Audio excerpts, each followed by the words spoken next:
In a service about truth, it's important for me to say, first of all, that we should appreciate Linda and also Michelle for their reading. And it was brought to my attention that it's not a dragon, it's a Weymouth. But anyway, we'll keep going from there. At the first service, someone told me their truth.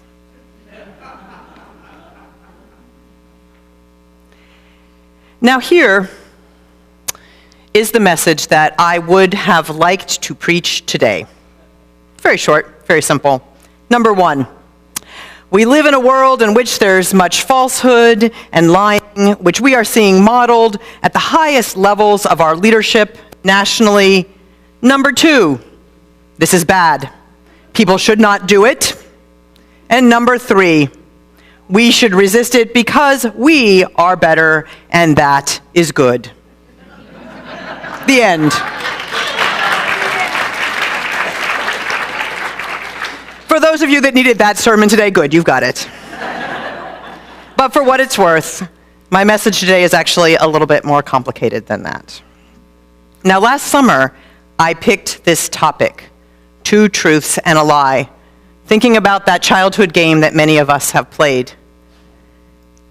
I thought it made sense to lift up the blatant disregard we were starting to hear in this summer in the debates, which didn't seem to have any grounding in facts, which seemed like they would be helpful in the highest levels of our national political discourse.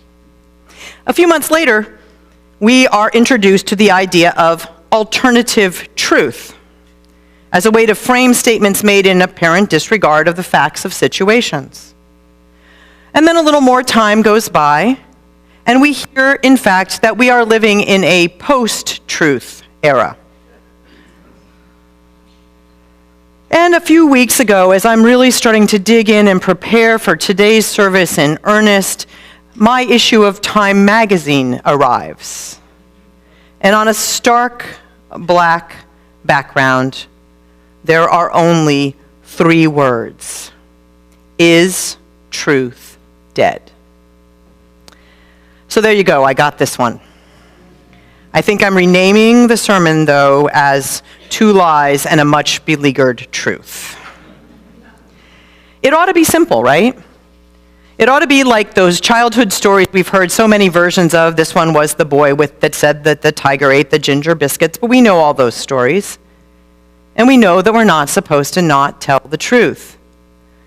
And those of us who look at facts and read the annals of science know that there are some things that ought to be just accepted among us. And yet that is not the world in which we find ourselves living. And as I tried to craft a message about honesty in these particular times in which we actually are, that journey was a lot more complicated. It began to be sort of a labyrinth, winding its way into a deeper truth. Here are some things that we know. It is scary to live in a world in which, within that April 3rd issue of Time magazine, the man who determines much of the future about our nation right now, our president, was labeled a fabulist. And that the same man, when questioned later in the article about discrepancies between statements he had made and documented facts, said that he preferred to base his decisions and actions on intuition because he believed that his truths would be proven right later. Now, in our own lives, we know that dishonesty in the middle of any relationship, be it at home or at work or in a shared endeavor, leaves, at best, a very disfiguring scar, and at worst, an unhealable wound. And we know that within our tradition, we have a deep and committed core value around truth, which makes times such as these, whether they're experienced societally or personally, very hard. And I understand that we all have times when we want to pull those covers up over our heads, stay in some kind of alternative distracting reality, and not face what's happening. And yet, that is not one of our core values, because our faith is built on those who want an honest relationship with the deepest truths we can know. And it calls on each of us to make that discernment throughout our lives.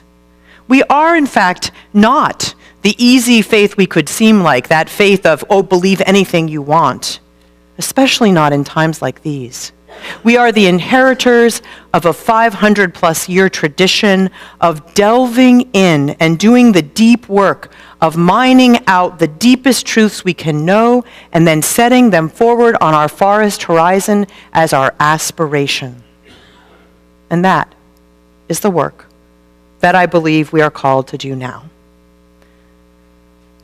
My meditations on the ailing health of truth in our society led me, as I said, through this maze.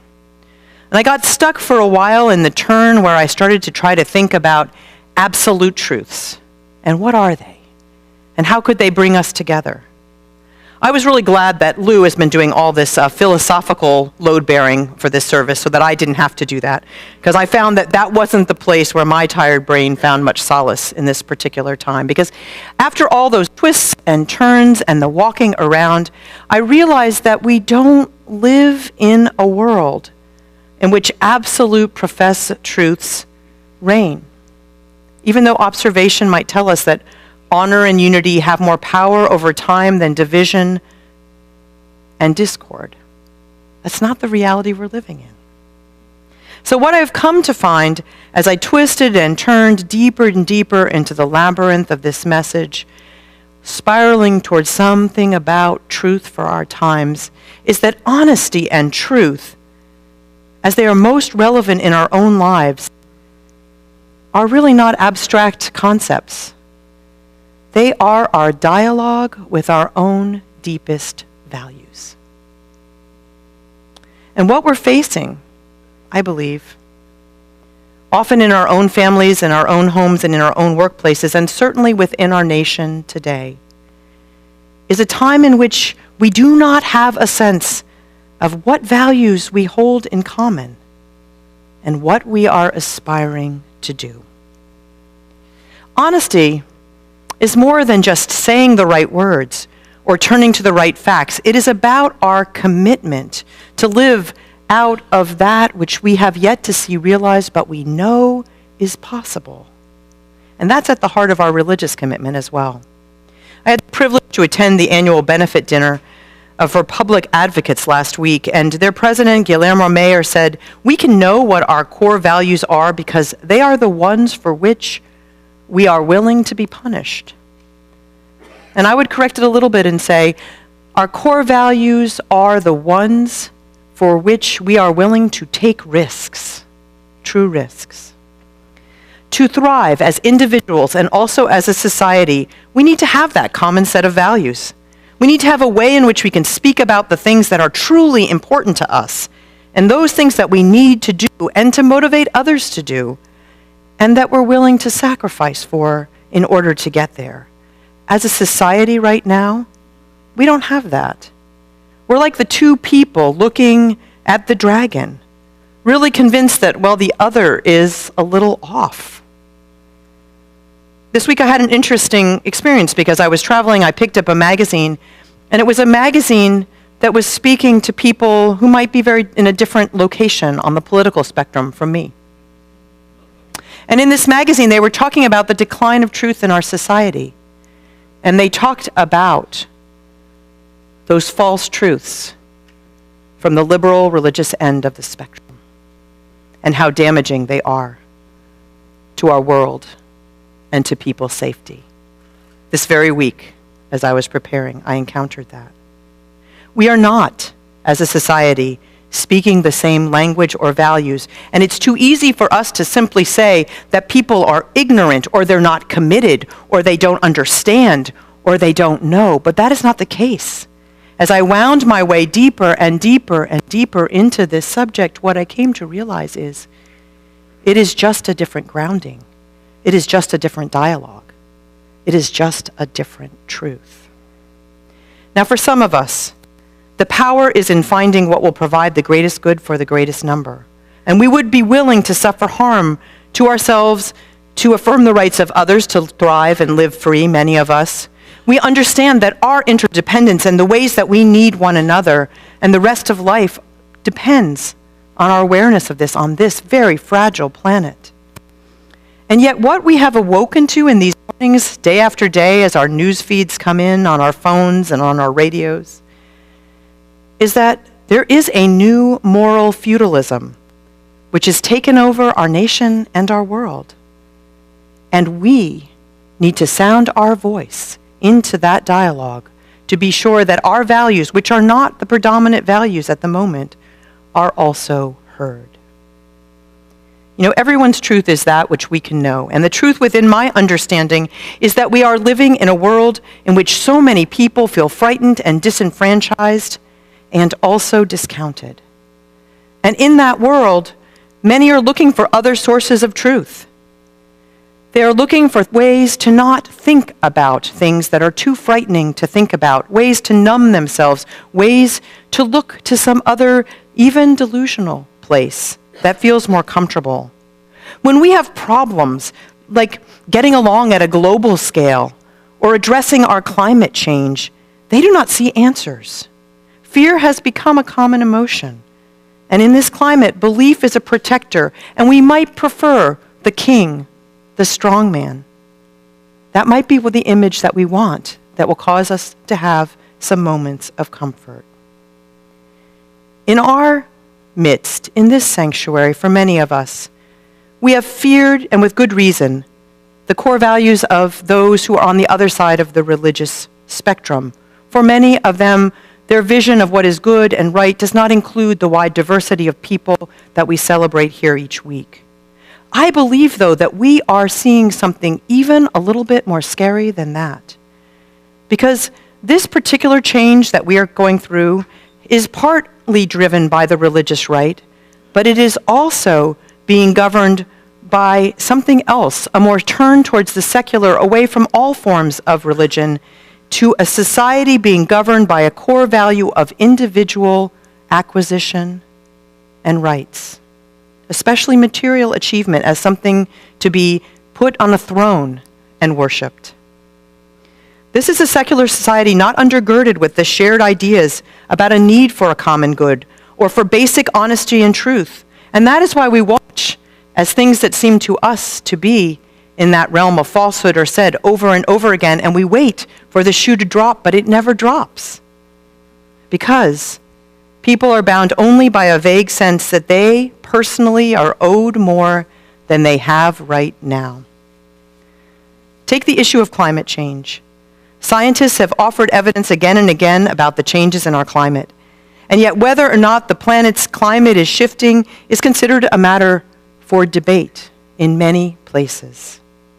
The Cato Institute, which is a libertarian conservative think tank, put it this way: as noted by an anonymous reviewer, discussions of climate change take place at a considerable extent within the so-called blogosphere. And then they go on to explain why this is true. Because there is no formal peer pressure review in this process in that setting, there is nonetheless an informal sorting of viable versus non-viable ideas and theories. Given the resistance to research challenging the established scientific positions, those who differ from the scientific orthodoxy often find these non-standard methods of communicating very valuable. In other words, climate change is an unviable idea, and thus settled by many not through the observations of data or through the laboratory, but simply in the court of public opinion, where it's been given a big vote of no.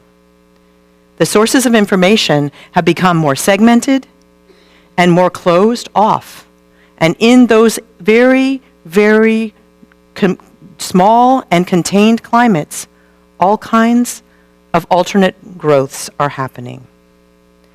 I believe that we are in the grips of a very big cultural shift around values, and it's only through the lens of our values that we can assess what is true or not. And for us, this is very important because truth and honesty must be grounded in a relationship with those values that we hold the closest. What has become increasingly clear over these last months for our people and for our nation, and also for our association of congregations, is that we are in a time of ferment about what we value, and within that, what values we share. And it is a dialogue that needs to happen, because I believe in this time, we have the ability to live into a deeper understanding, not of a looser understanding that would allow us to have more in common, but in a deeper understanding that would allow us to act out of our most important commitments. We all know this in our lives. When you lie to someone that you know and love, you rend the fabric of that relationship. And when they lie to you, the deep betrayal takes time to heal. And yet, one of the easiest ways to accelerate that healing process is the open and honest conversation that can yield healing much, much longer than brooding and harboring can. It can help that happen in a much quicker way.